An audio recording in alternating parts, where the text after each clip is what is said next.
Feminism has really changed over the last 50, 30 some odd years, and I really want to talk about it, okay? So, first of all, when I say the word feminism, I know that can evoke a lot of strong emotions and thoughts and ideologies, and it's like a trigger word anymore, right? It seems like you're either for it or against it. It's really something, right? But I want to talk about just briefly what feminism was and what I see it becoming. And because I feel that the feminism movement isn't over, I don't think it ever really ended, but it has really, really transformed. And I just I just wanted to sit down really quick, no script, no anything, and just really just talk about the thoughts that are swirling in my head. Keep in mind, I'm a millennial. Us millennials have been through a lot. And I'm just one woman sharing my experience. And let me add to it, being a Black woman at that, I feel like my experience within feminism is going to be just different than the race of another woman, right? I mean, let's just be real. Black feminism looks different than white feminism, but that's not what I'm here to get into. Okay, I'm just letting you know that my perspective, it comes from a unique lens. As yours should as well. And that's what I really want to do. I want to open up the conversation about this and just see your perspective and where you're coming from. So, yes, as a millennial, when you think of feminism and remembering like what you were taught about it, were you taught anything about it? Did you just hear about it, stumble upon it?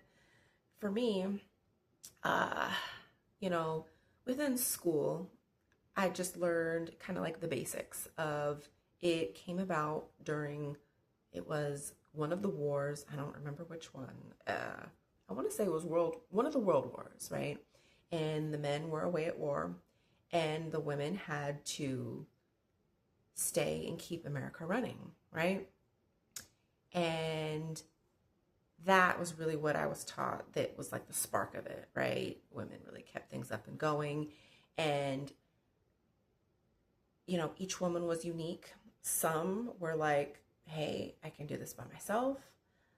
Others had no choice. They had to. They lost their husbands and they had to keep, you know, providing and whatnot. Others didn't like their husbands or whatnot, so they didn't feel they needed to. So that was one aspect. There was also the kind of the legislative, political type of influence for feminism. Now, we kind of know this looking back. I feel like this is more like in retrospect that it became about there's more, how do I put this? More tax money and whatnot that can be utilized, taken, however, whatever word you want to use, if both are working. And that, I think, is kind of just like the very core that I think most of us kind of can really remember, that they told us that that's where it came from. And these women were doing these jobs while the men were at war, continuing to have to do these jobs if their husbands had died, or just not wanting to really want to stay with their husband because there's now a way for them to make their own living, right? And then, of course, there's that other category that's just other circumstances that happened, okay? But I think for the most part, most of us can fit into one of those. And then from there, it became about the equality, right? The equality. I'll just leave it at that, where they were doing the same job. How come they weren't getting the same pay? And then it just keeps going from there. Now, what I think for me is that feminism there, it came out of a need and whatnot. We were, as a collective, I'm an American. I don't remember if I said that. But there was definitely a need for somebody to keep the country going, right? Uh, and then it was, I feel like feminism was really born out of, yes, a very big necessity, but also I think it became about uh, wanting to replace a man, wanting to compete with a man. And I think that perspective is in retrospect. Like during it, I'm not sure if that was the goal, but I think that's kind of what happened, right? And whenever I think of like this type of feminism, I think of like a strong bitch who can do whatever, do it all on her own, right? Like if you remember the propaganda that was shown at that time, well, if none of us really, I mean, my age, we don't remember, we weren't there, but from what we were taught, I'm big on like looking at how propaganda has shaped society.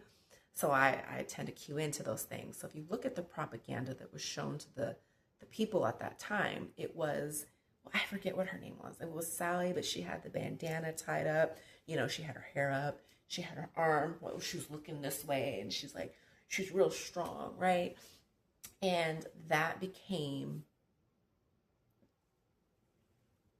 it, right? That I'm real strong, independent, and whatnot. And that's a very basic, very brief. I've already spent 6 minutes talking about it. I didn't mean to spend that long. But then we go from there, right?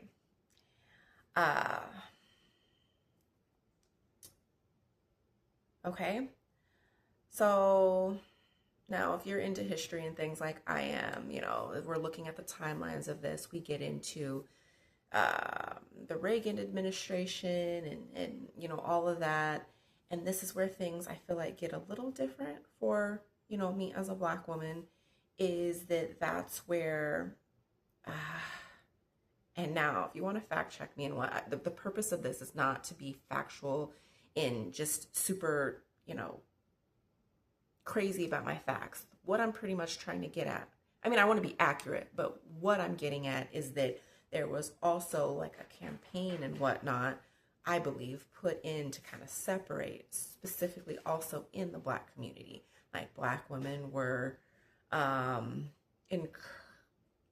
do I put it? Encouraged, enticed, whatever you want to say, to not have the man in the home, right? And they were given subsidies and whatnot.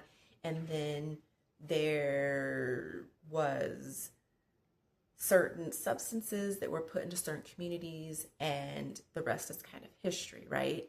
So I feel like from there, the women they were incentivized to not work with the man.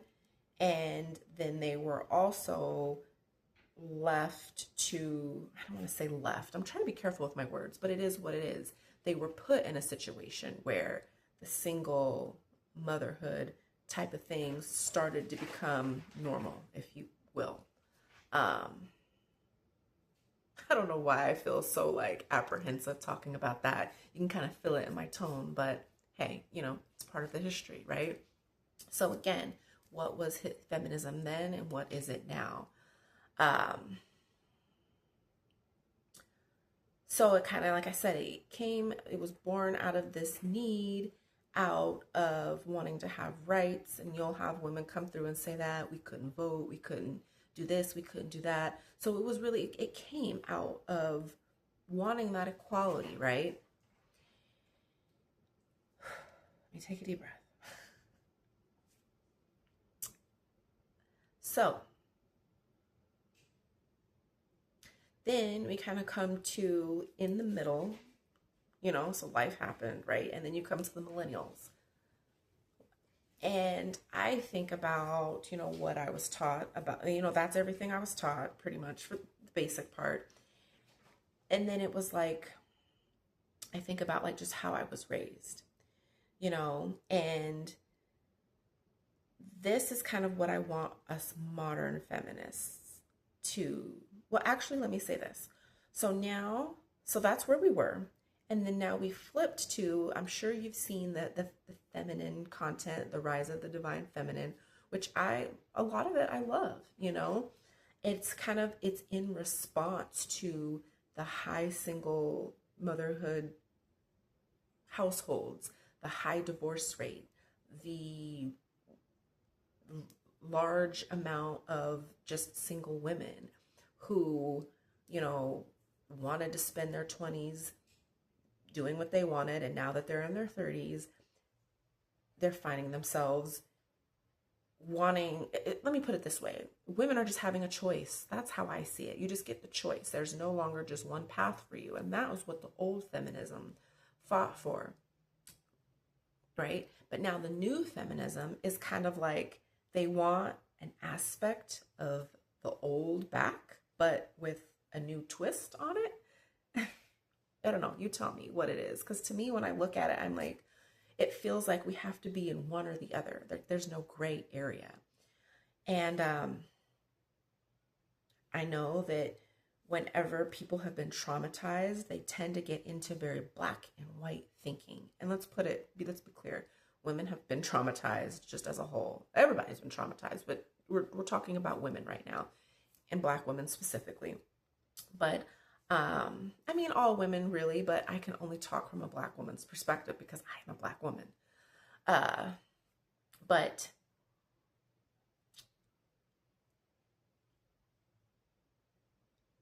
yes, there's this black and white thinking, like you're either for it or you're against it. You're here, you're there. It's like there's a lot of division in it. And this new content is talking about like learning how to receive and stop being so strong and independent. And, you know, I've even, like, some of these women are very condescending. They're like, you know, you think you're all that with your degrees and your money and you've got this and you've got that. No man's going to want you. You're a man yourself. I've been hearing things like that. And, you know, even that's from women. You know, I'm hearing from men that they've just checked out of dating. They don't want, I mean, it's a mess, right? We've got a lot going on right now. And, oh man, if you hear anything in the background, that's my cat. It's around dinner time, so they're gonna start making all kinds of noises and stuff to interrupt me, so I go feed them. But yes, to finish this up, so I told us where we were and kind of where we are now. You see like this divine feminine content, wanting to be soft. You see some women just saying that it's about, you know, doing your hair again, your nails again. You know, you've got some women that they are all about that. You've got some that, you know, are talking about put down being strong and independent. Some are saying they need to pay all their bills. I mean, you name it. It's like the feminism movement has really taken a sharp turn. And it makes sense. But my point in today's video is to not forget where we came from. And even as I'm saying this and I'm talking about this out loud, as I said, I didn't have a script or anything like that. I'm thinking even about the witch hunt. So feminism even goes back before what I even started this video on. Perhaps I need to go do like a deep dive and just give us like a history on, anyway. But, you know, so like women have really been at it for a while, trying to figure out like where they fit, right? But we're talking about millennials and the moderns and everything. But for those of us that are, you know, in the modern, you know, feminism, that are learning to be more soft, that are really feeling kind of burnt out from trying to do everything a man can do, because that's what I'm seeing right now, is that like we were so excited about everything that we could do and wanting our rights and this and that and the other, and we went full force and wanted the same and equal pay and equal this, that, and the other, that we lost what made us women, right? And I want us to also believe and know that there is a gray area here. You can most definitely want to be a stay-at-home wife with a part-time job and no kids. You can absolutely be you can make that for yourself. And I think that that is something that we need to be thankful that feminism opened the door for us, that we even get a choice. But let's not forget where, oh my goodness. That scratching is so distracting. Hold on. Okay, I'm back. I paused for a second, but watch him start scratching because I'm talking. What was I saying? But yes, not to forget, really where we came from as a community and whatnot. I really get frustrated when I hear women tell me that the reason why I'm single and everything is because I'm too strong and independent and too masculine. And I agree with some of that, but at the same time, I was raised that way. You know, in my family, it was like, I wanted to get into that some more too in this video, but I don't want it to be too long and take forever to upload. But, you know, and this is a lot of what I've had to go through healing for, is that I was raised masculine. We'll just put it that way. I don't need to go into a bunch of details, but it's like, and I had my dad in my life and everything. But even with that, it was like he wanted me in sports. It was like I couldn't cry. I had to be like a tough soldier. Like, even when I think about my school age days in high school and everything, it was like us fellow Black girls had to be tough. It was like you were only cool if you knew how to fight. It was like, me being light skinned, I used to get picked on a lot. Like I would be the light skin that they would want to come pick on, and I bet you she can't fight and whatnot. So I had to learn how to be really rough and tough, and you're not gonna mess with me, and real hard, not smiling, and you know, um, not needing anybody. I wasn't allowed to ask for help. You know, like I said, I don't want to get into too many details, but it's like I remember I went through school and everything, and I needed help getting a vehicle because I lived in Colorado and you can't really walk, or the bus system, there's not really that there back then. And I called my uncle, like I finished, I was so excited. And I asked him, I was like, can you help me out? And this man screamed at me, like, how dare you act? Like I said, I don't want to get into details of trauma, but it was like, the basic thing that he told me was that don't you ask anybody for help. You do everything for yourself. You know, I grew up with a parent, my dad, telling me that, marriage was worthless. You didn't want to go for that. You so much better. You don't need any of that. You don't need anybody. Don't lean on anybody for anything. That whole, a man isn't a financial plan, which I agree. You got to keep your finances together. But, wanting to be marriage minded and having children and thing was highly frowned upon in my household. I'm a little bit different. I have like a trauma background and whatnot. Like I said, I don't want to get too into that. But it's like, I think a lot of men of that days really resented their families. And I was really resented because I was a girl, you know what I mean? And that happened in other countries as well. Like being born a girl was a nightmare to your family, right? Um, you know, Even in college, when I went to school, I really wanted to be a fashion designer. I really wanted to be into interior design and this, that, and the other. And, I went to one of the only schools out there that actually had like a business program that you could apply to get into. You had to, make a portfolio and whatnot, and you had to apply. And I told my family that I was going to do that. And the men of my family got together, never forget, sat me down and was like, you can learn how to sew later. You need to go do something worthwhile, you know? So that was kind of how feminine things, because I had the natural drive to do it, but it was frowned upon in my household. Like it was like, to them, it was like going backwards.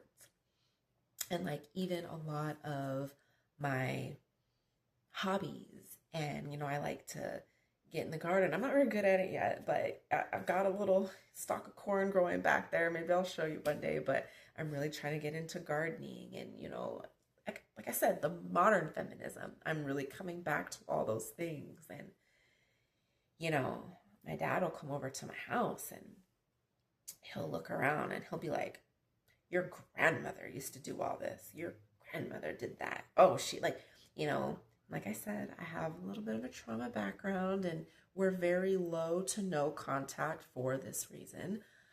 A lot of reasons, but this is one of them. But it's like the tone is so like, why do you want to go backwards? Why do you want to go to that? Why are you gardening? Why are you baking? Women fought hard to get past that. What are you doing?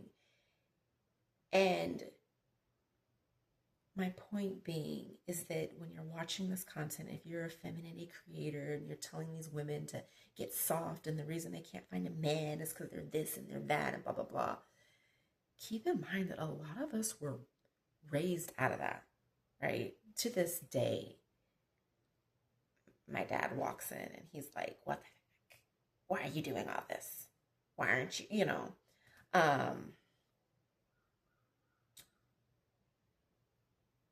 So yeah, it's taking us some of us time, you know, and if you're a younger woman, you know, I say younger than me, you know, like in your 20s and whatnot, I would say please see the gray area and choose for yourself, right? We live in a time where you can really put together the future that you want to put together, okay? Um, I will say that men and women need each other. That's pretty much what the conclusion of this is. Uh, doesn't always have to be romantic. It doesn't always have to mean result in, you know, children and all that. But friendships are important. Relationships are important. You know, community is important. Men can do some really amazing things that only men can do. And women can do some really amazing things that only women can do. So I'll leave you with this question. Are men and women truly equal? Is it possible for them to be equal? And if so, what does that look like? What does that mean?